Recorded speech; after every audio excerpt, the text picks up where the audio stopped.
Okay, well, welcome back to week 2 of Then and Now at CHSS. Now, we're back here in the kitchen with Heather. Heather and I would like to thank everybody. Actually, we got a lot of comments, pats on the back, a lot of hearts for Heather. I even got a few hugs on the street. People are loving it, so we're going to keep doing it. What we need to do first, Heather, is pull out one of the tickets. These are the people that shared the video and I could see their names. If your settings are set to privacy, I couldn't see your name. So one of these people are going to get 5 breakfast sandwiches. Heather, maybe it'll be you or I, Ray. I checked and my privacy settings aren't set like that, so I didn't even get in on it. You pick one and I will get them to them.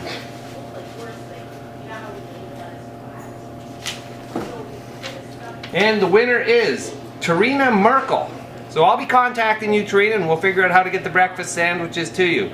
Once again, I have my videographer here, James Leishman. He's one of our specialist high skills major information and communications technology students. He's going on to university after this year to do this for a living. By the looks of the video, we got the right person going to do that. So thanks, James, for all your hard work. Thanks, everyone. We'll see you in a few minutes at the rifle range. All right, welcome back. We're in the hallway right above the rifle range here at Central Huron Secondary School. We are on the east side of the school. The front of the school on Princess Street is behind you. The soccer pitch is behind the school at the back. So this is the east side of the school. Right below this hallway here is where the rifle range is. And this is where they used to do all the shooting. So we're going to now head down to the rifle range and have a look at it. So follow me. Okay. We're back and we're going to make our way down to the rifle range now. So if you want to follow me, let's go down and find out where this spot is and what it looks like today.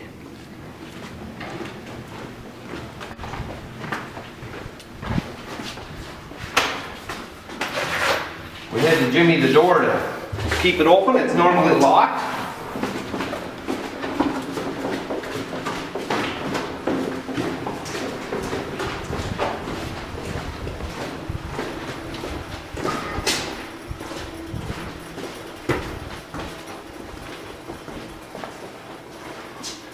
So here we are at the rifle range. We followed the same path the students and cadets would have used coming down here when this was in operation. So this is it. This area goes right under the hallway.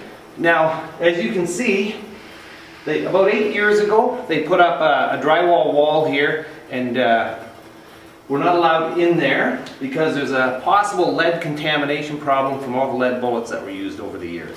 And also a confined space, but what we did is we went ahead previously, we set up a couple lights, so the next time when we go over there, we're going to start to film from the other side, or from the entranceway here, and we'll give you a look at the rifle range. A few things you may notice, the tracks are still there, that the targets went down, and you'll be able to see the distance of it, so as long as we can get enough lighting, that'll be good. This area now is only used for a bit of storage for our sports teams and students council, so nobody really goes down here anymore. And yeah, when that wall wasn't there, this is where they would have shot from. All the way. They probably had something set up here, shooting tables, and they would have shot all the way down, and the tracks would have carried the targets back and forth.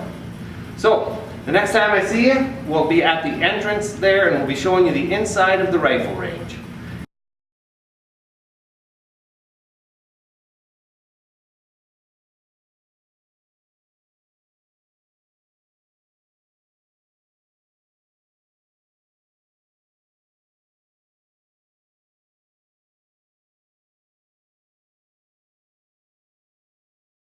All right, welcome back, everybody. We're down in the rifle range. It's behind us, and today I have a special guest with me today. One of my 2 guests today, Mr. Yates, is here. He's our history teacher here at the school. He does, you might see his columns in the Clinton News Record. They're in a few of them, aren't they? What other papers? Focus, the Signal Star, Expositor. Signal Star, Expositor. If you're looking for the history page, you'll see Mr. Yates' picture. He writes all those columns, a wealth of information, and be ashamed not to use them in this video. So we're down in the rifle range. What can you tell us about the rifle range, Mr. Yates? Why did they put a rifle range in a school? Well, behind us we have the last vestige, the last remnant of cadet training in the high school. And cadets were here since at least the 1880s that I could find out, and at that time they wore the red and blue uniforms like British regular line soldiers did. And then in 1907, cadet training became mandatory for all young men. At first, the girls used to be what they called flower girls. They used to train to wrap bandages and carry stretchers and stuff like that. The guys were given drill and swordsmanship, rifle drill, or what they called musketry then.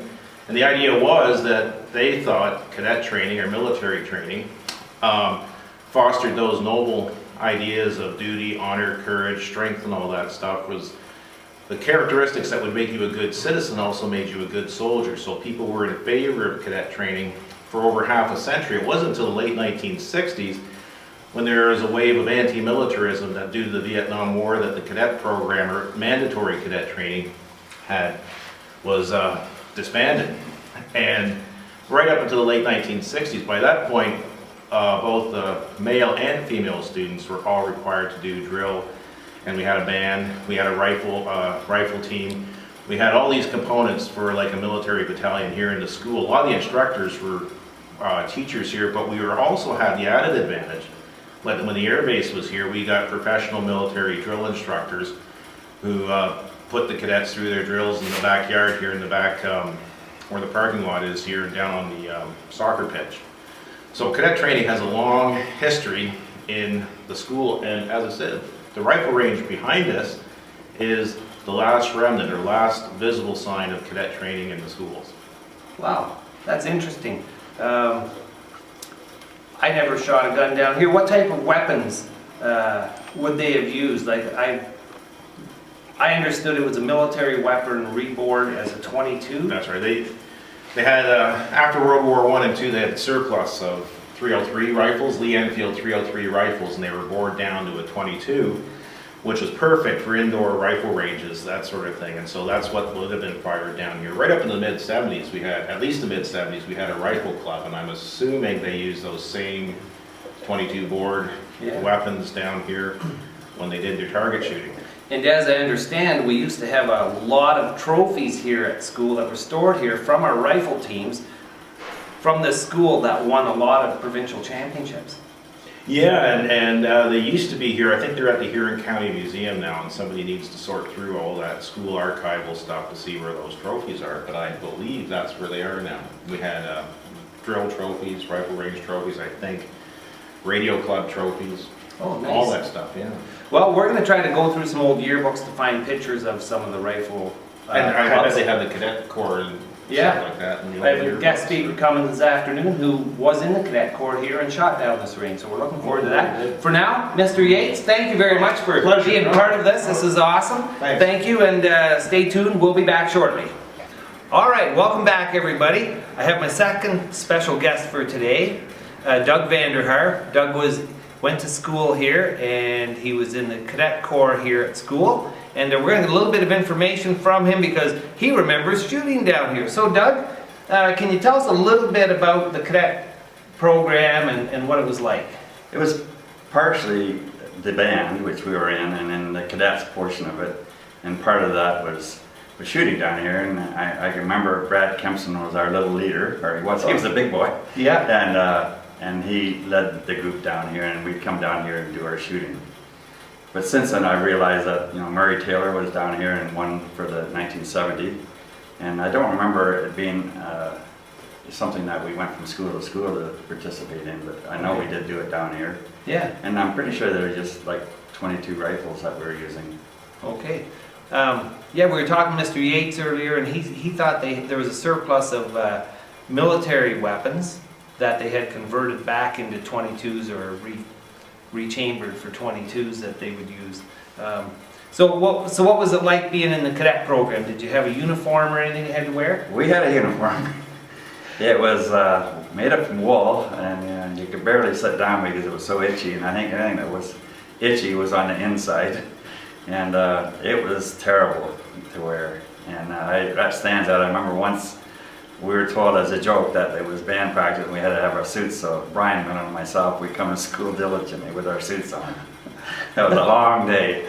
You were the only two from the band? There was only two of us, yeah, that's a joke. So how were your marksmanship skills? Pretty good? I think I was pretty good. I still enjoyed shooting like after that with a Yeah. similar rifle on the farm. Yeah. Now, did you bring your own gun to school? No, wait. That's an odd question. That was sort of frowned on. Oh, was it? That is still frowned on It's then? really frowned on now. Okay, yeah, I know. Yeah, they don't. They probably even question us talking about a rifle range. But it's part of our history, so this is good to know. Now, I was talking to somebody who thought students did bring at one point their own guns to school, but that's going back, you know, more than generations. From my understanding, they used to teach the hunter safety course, and they would be done in the high schools. And part of that course, students would have to shoot down here as well. So that's pretty. No, cool. when we were here, I just don't know where the rifles were stored. But I remember like you had a way to get your rifles, Yes. and then we had practice for cleaning and like how to handle a rifle, Oh, nice. sort of in a marching band style. Okay. But I don't remember it was a big part of our lives, but it was probably once a week I would assume. Oh, cool. Thinking back. Yeah, that'd be fun. You know, now that you say that, I remember talking to Mr. Yates. I didn't ask him this morning when we interviewed him, but he remembers that there was an armory at the end of this hallway, and even in the last 15 years ago, the sign was still up that said armory on one of the doors, Oh. and the sign is gone. And but yeah, so there used to be an armory on site where they kept all the weapons and ammunition right here in the school. So that's pretty interesting. And you brought your yearbook with you? Yes, I brought the yearbook, and I was trying to find stuff on the internet. That didn't work too good. And then I thought, oh, it's a little hard copy. Can I have a look at that? Can I read part of it? I was glimpsing through it earlier, and we have some pictures here. We'll maybe get a close-up of these pictures later. But one of the people it talks about in here, I'll just read this one paragraph. One of the main events during the spring term was the cadet inspection. Our school, number 339, Central Huron Secondary School Cadet Corps, distinguished itself by fielding a company of cadets. Lieutenant Colonel R.P. Ritter, the inspecting officer, was most pleased with the drill and esprit de corps of the formation. There were good demonstrations in hunter safety, map using, field craft, rifle handling, and sports activities. Special thanks are in order for Lieutenant Mann.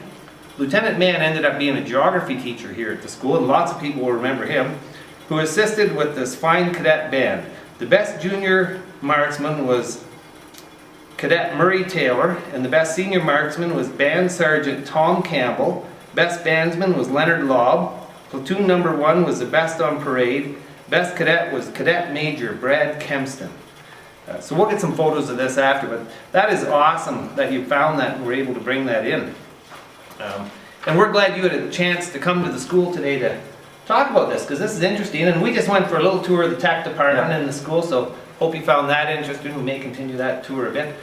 So for everybody who's watching, thanks for joining in on the history of the school again, and for everybody that shares this video on Facebook, make sure your privacy settings are set so we can see your name. If you want to be entered in for the draw, we're going to have a draw for a $25 Tim Hortons gift card this time. So be sure to share this video, and thanks for all the positive feedback we received. Doug, thanks for coming out today. I enjoyed it. Yeah, you're welcome. Thanks.